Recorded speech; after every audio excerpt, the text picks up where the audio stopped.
meditation. Thank you. Now to come back. So this morning I'm talking about beauty and life.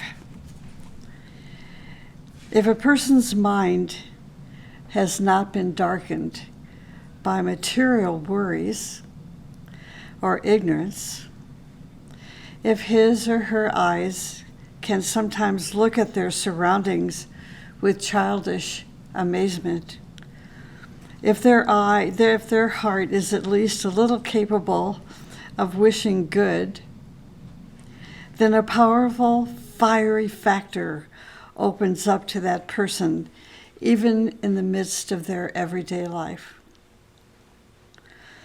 This throws a spark or kindles a flame in their heart, which can accelerate their progress on the ladder of ascent, namely, the joy of their heart, or the realization of beauty. The living ethics affirms a new approach to beauty the moment the consciousness awakens. There are two kinds of people. One grew up in the most wonderful corner of nature, but does not see anything unusual in it because their heart is silent.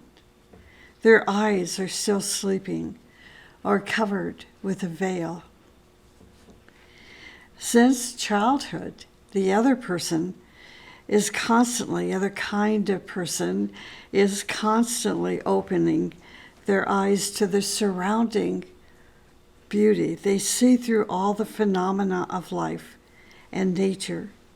They dream and observe, and in everything they hear the chords of the harmony of the eternally beautiful. They are attracted by music and poetry and painting.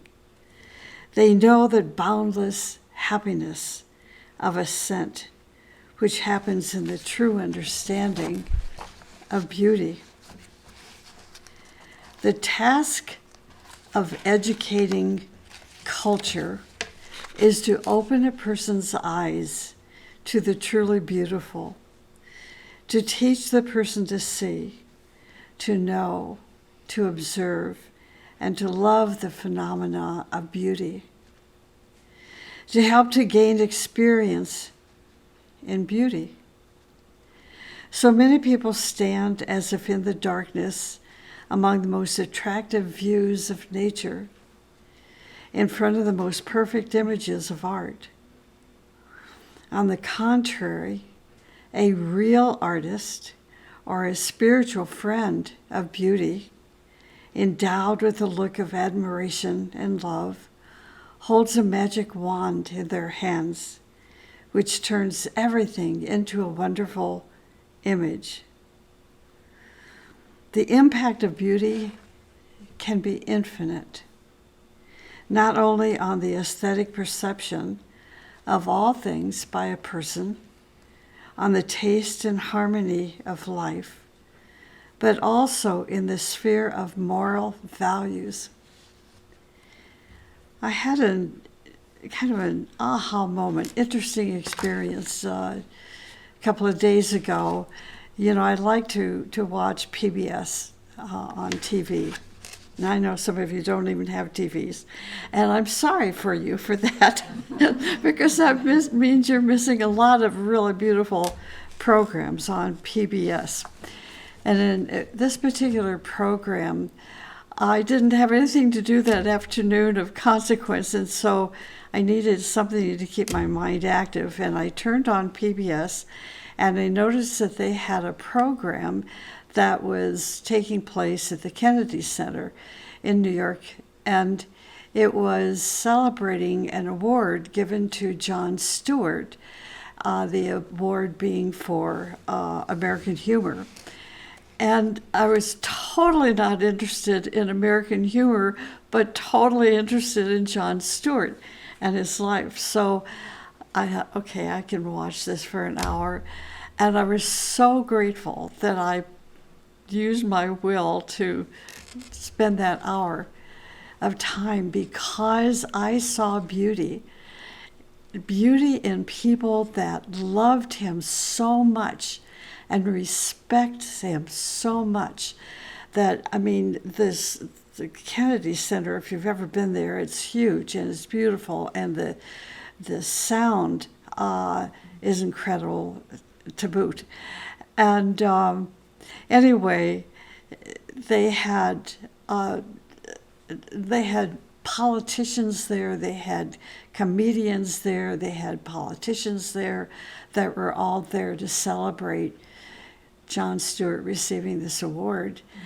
And his family was with him. And when it was finally his turn to come up and say a few words, the first thing he did, he talked about his family and his daughter and his son and his wife, and they're beautiful people, maybe not cosmetically beautiful, but their heart, it's like the whole audience, like their heart was beating to one pulse, and it was so magnificent. And so, what made this whole event beautiful was the service that Jon Stewart engages in helping other people.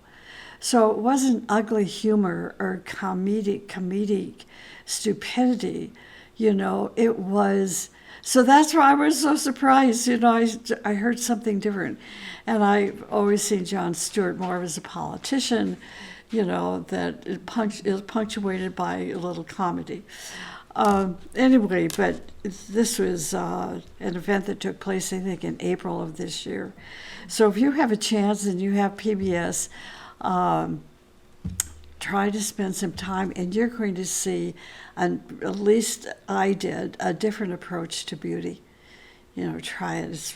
It was really a wonderful experience. Let me repeat this sentence. On the contrary, a real artist or a spiritual friend of beauty, endowed with a look of admiration and love, holds a magic wand in their hands, which turns everything into a wonderful image. And that's what happened in that hour with that celebration. The beautiful ignites moments of admiration and ecstasy. It ignites and transforms the heart into an inexpressible dream of good and sacred, and spiritualizes the whole being. Thus, beauty awakens noble feelings and thoughts and inspires us to renounce our selfhood, to the desire for achievement. Love and thought, in moments of selfless burning of consciousness, are born as beauty. Therefore, the teaching affirms the saving significance of the consciousness of beauty. Master M instructed, there are no fetters that will not decompose in the freedom of beauty. And he also said, he who utters beauty will be saved. Isn't that interesting? The teaching is given to beautify all existence. Make your life more beautiful in any way that you can. This is the meaning of the teaching. But the teaching also presents the difficult path. It is easy to be ugly, but it is difficult to be beautiful. Once a sage saw a little boy playing with a wooden cane. He started knocking down flowers. Then he broke the branches on two little trees. And the sage became very upset and asked him, "What do you think you are doing?" Well, the boy said, "Leave me alone. I'm just having fun." Whoever taught this little boy, his teachers, his parents, his friends, created a great failure by teaching him to work for ugliness. This little boy was so different from an old neighbor of the sage. One day, the sage, the teacher, saw him planting little trees, saw the neighbor planting little trees next to the road. The little boy asked the old man, "Grandpa, why are you planting all those trees now? You're 90 years old." Grandpa answered, "So that people enjoy the beauty of the trees for many generations." In the book Agni Yoga, it says, "The teaching previsions the beautifying of existence. Otherwise, it would be submerged in ugliness." Nicholas Rourke, a great artist, he wrote, quote, "Very often we are trying to discover how to build the next life, how to build the evolution to come. Well, that is our duty," he says. "And you will all very soon wish to build up your own lives, and certainly you will wish to build up a happy life. What is the best medium to reach this happiness? Fortunately," he said, "after visiting more than 25 countries, I can tell you from my own experience, only through beauty. We are divided," he says, "in so many experiences, and yet everywhere is the same feeling of the beautiful. I am not only speaking about art, or even about some expression of art or music or drama or song, but I am speaking about the sense of the beautiful." He says it is our duty to introduce in our lives a general sense of this great ideal. He goes on to say the chief thing is to have this inner sense of the beautiful. Not everyone has a medium in art, but practically everyone has thought. And very often our creation in the realm of thought is far greater than reflections. He says we have to remember that every thought is recorded in space. So the chief thing is to create in thought, to be real cooperators in this beautiful creation of the whole universe. Because in this way of creation, he says, we will reflect the best creative powers, and we will then be true cooperators and co-workers toward the Supreme. Isn't that, just imagine having that kind of thought and being able to write it in such an eloquent way. This is why he was such a great human being, not only just an artist. So today I am speaking about beauty and life. Beauty is the path to cosmos. If we want to create a real life, a life of accomplishment, of success, and cooperative endeavors, we must attune ourselves to the true self, our real self, every day. Meditation is a wonderful tuning process. We first relax, like we did this morning, our physical, emotional, and mental vehicles as a unit, as a one unit. Then tune the personality to the note of the human soul.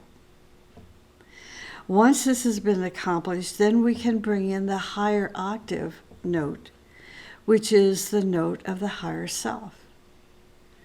And if you are able, the next step is to attune your consciousness to the note of the Buddhic body, which then creates a perfect spiritual chord. And this is called the chord of the Holy Triad. You start by putting your personality instrument in tune with the note of the soul, which can be determined by your sun sign. This note is a note that reflects the beauty of your human soul. All that you do, all that you create, will be a reflection of that note of beauty. For example, if your personality is in perfect attunement with your soul, you will radiate that beauty to others in your walk, in your speech, in your creative and day-to-day activities. If your consciousness is tuned to the note of your higher self, you will radiate the beauty of that note and its color for a mile in all directions.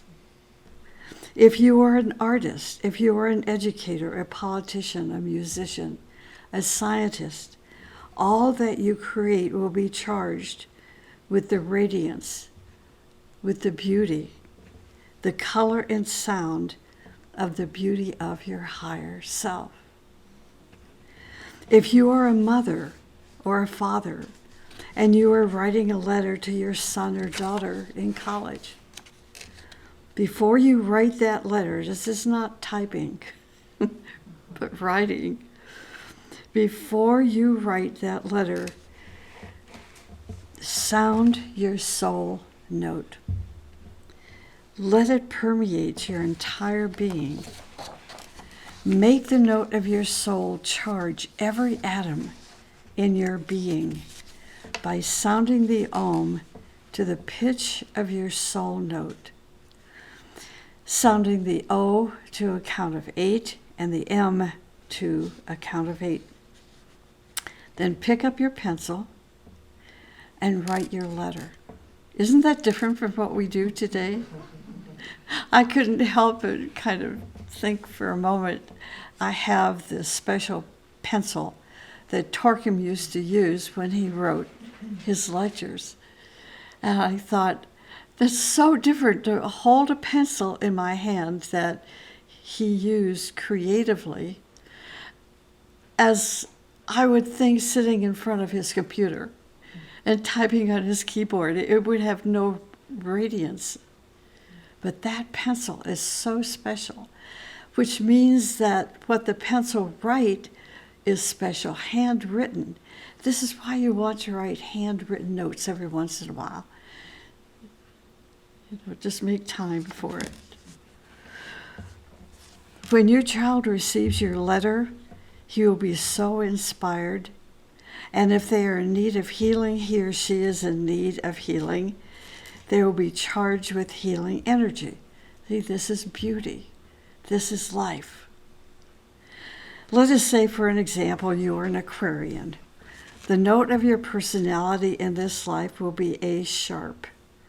If your rising sign is Aquarius, the note of your soul will be the same. If you are a Leo, the note of your personality is E. As your consciousness advances, so does your beauty. As your beauty increases, your life becomes more vital and purposeful. You can listen to music that has the keynote of your human soul or your higher self. When we read the poetry of great masters, for example, Tagore, we see the beauty of God reflected in Tagore's writings and his poetry.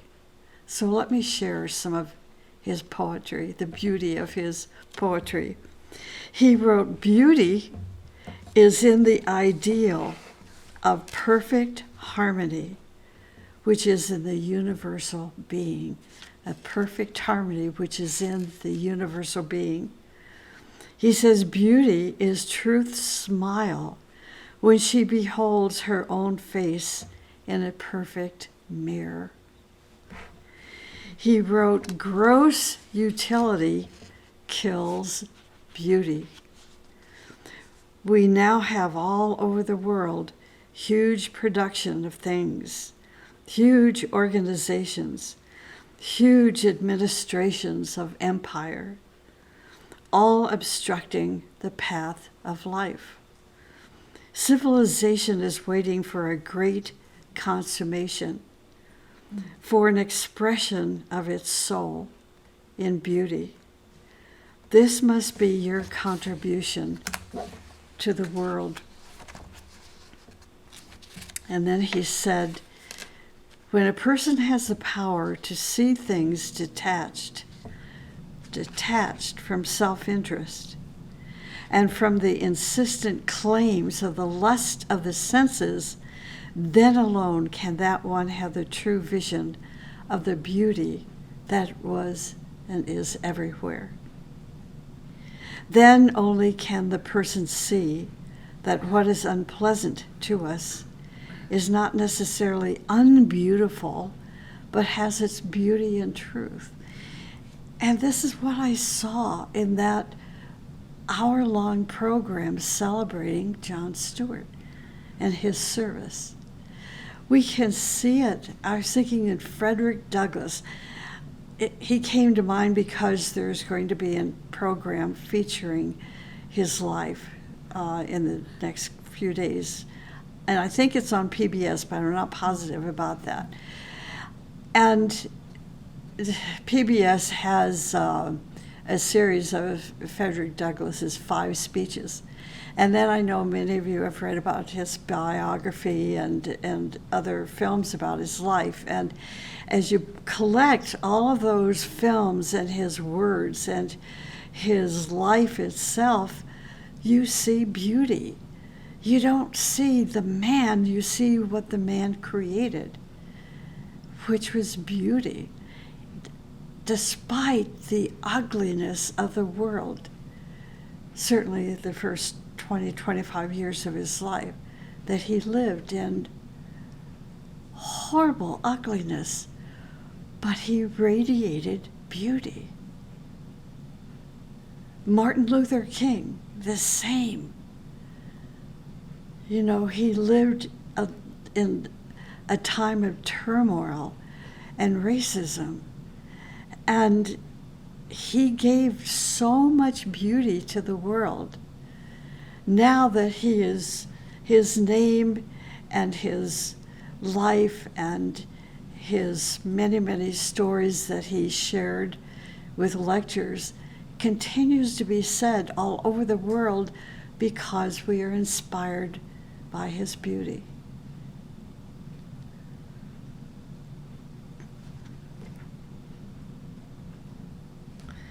DuBois said, I believe that there is an ideal hovering over the earth, an ideal of that paradise which is not the mere outcome of imagination, but the ultimate reality towards which all things are moving.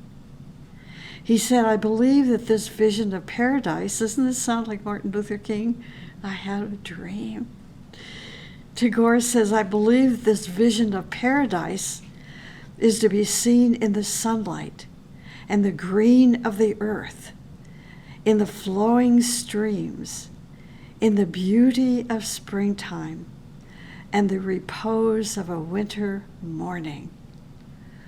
Everywhere in this earth, the spirit of paradise is awake and sending forth its voice. In Tagore's writings, we become inspired by the essence of his true self. In that inspiration, our divine spark becomes charged with the energy of Tagore's song, for it too wants to sing the song of the self, the beauty of the infinite. Holy ones tells us that God sings, and all comes into existence as the manifestations of his song. This is beauty. Beauty is the outward form of God's purpose. This morning I received a text mail from a family member, distant family member, to tell me her husband is dying and how crushed they all are to have to say goodbye.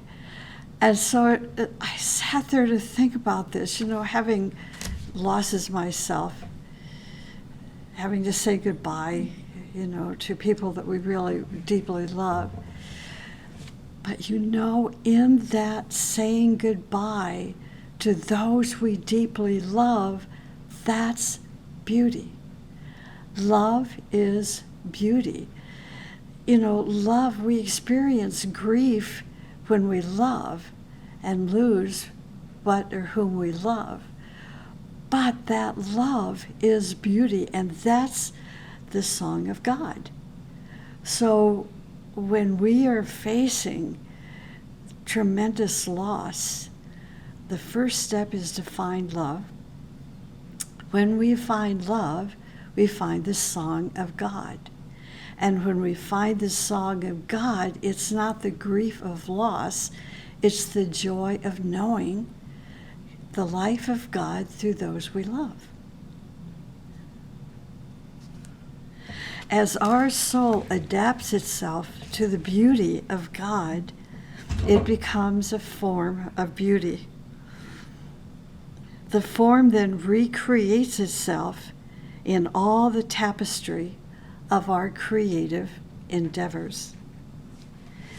Beauty expands our consciousness and causes us to move up the ladder of evolution, Jacob's ladder.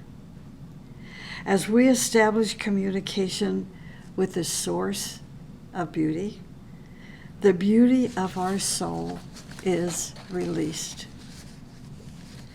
When St. Francis of Assisi was talking to the birds and giving a sermon to them, people asked him, "What are you doing?" He said, "Well, I'm talking to the birds so that they progress on the spiritual path." They said, "This man is crazy." Then there was another great saint who used to go and sit near the trees and talk to them. He would say, "Look, you are eventually going to be like this." So he was talking to them. These great saints were imagining and realizing that God is in everything, that he is aware in everything. We are told that the chair that we are sitting in now is aware of who we are. Our clothes are aware because God is there also. So where is God not? We cannot answer that question, and that is a mystery. Beauty enables us to contact the self within, and that self within us is the embodiment of beauty. In the book Flame of Beauty, Culture, Love, and Joy by Torquem Serdarian, it reads that beauty is touched on a gradient scale. He says we may say that on the first level, the expression of beauty is like a melody. On the second level, it is a duet. On the third level, it is a chorus. And on the fourth level, it is a symphony. On the fifth, sixth, and seventh levels, this is so profound.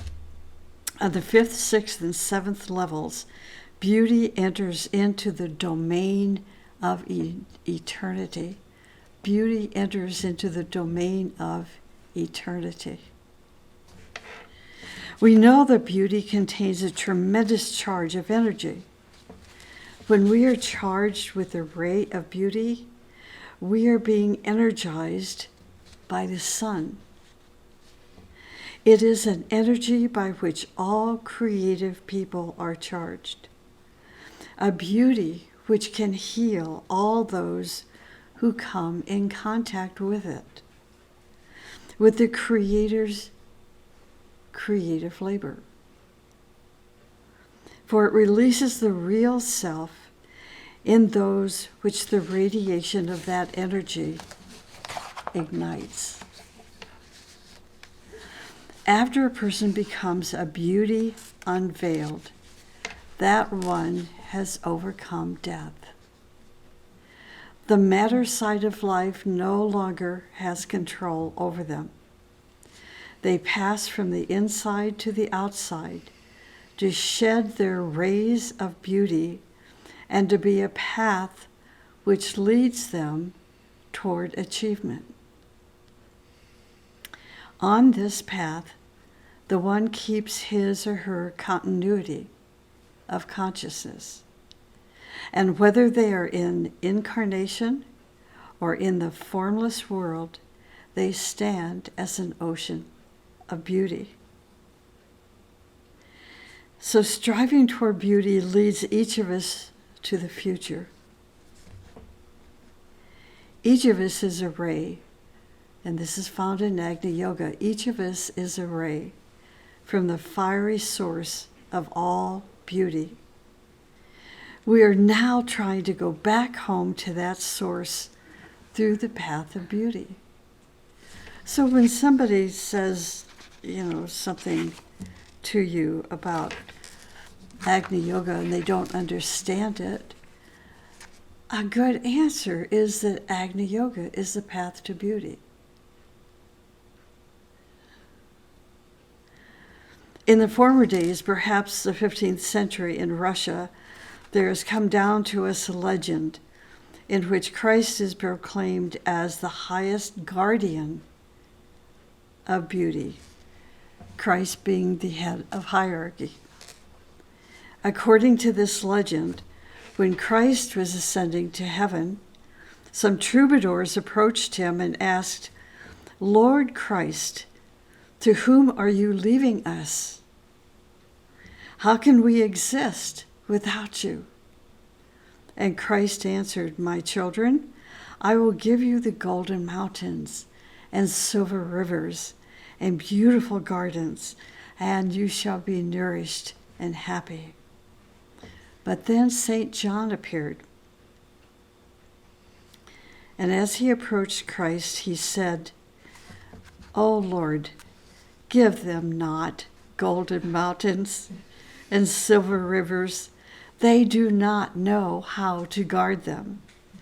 And someone rich and powerful will attack them and take away the golden mountains. Give them only your name and your beautiful songs, and give the command that all those who appreciate the songs and who care for and guard the singers shall have the open gates to paradise." And Christ replied, "Yes, I shall give them not golden mountains, but my songs, and all who appreciate them shall find the open gates to paradise." Herein, writes Nicholas Rourke, you have the essential and vital combination of religion and beauty. And you see that the highest symbol of religion becomes the highest guardian of beauty. And that's it for today. It really is an amazing experience to just put together a talk on the subject of beauty. When we live in a world that seems devoid of beauty, now we know how to find it and then to be it.